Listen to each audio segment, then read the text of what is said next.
nang mapaalam kahimanin lamin kong patso diyanin kong patso nong itna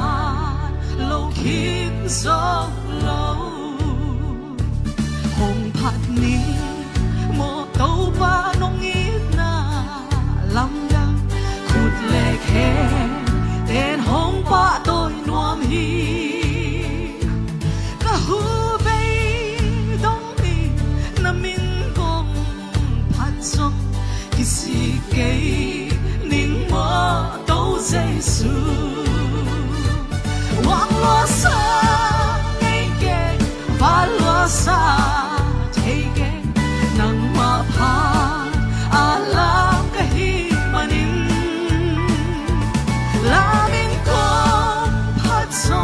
diangin kong patso nong itna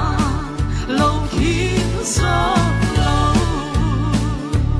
hồng phạt ning một câu ba ta ca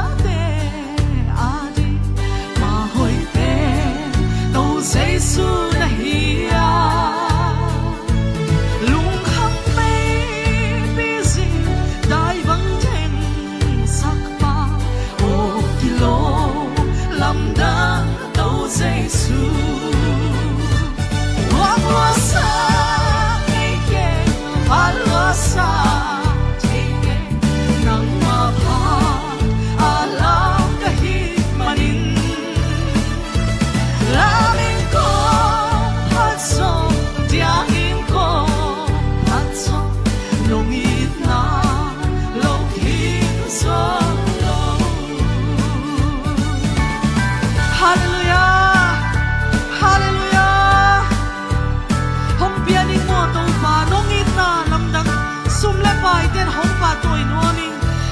sa kem bel nang ma kiang pan hi na dei bang hong sang siam sako amen hallelujah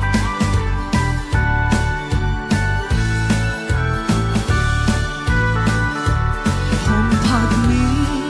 mo to ba nong it na lam da sum le pa ten hong pa tôi noa mi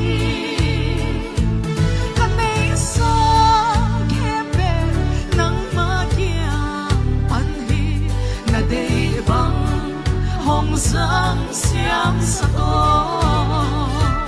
tập lo sa thấy keng ba mai sa nang ading abia kahimanin kanay sa teng le kapung kong biaso nong itna lâu khiến gió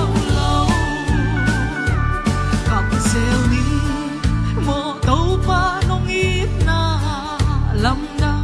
khi tuổi trẻ sông hồng ba tôi loa mi ame ita lai kia pe ke ma no biai nang hi hồng giang xiam sa ko wang lo sa ngay ke ba lo sa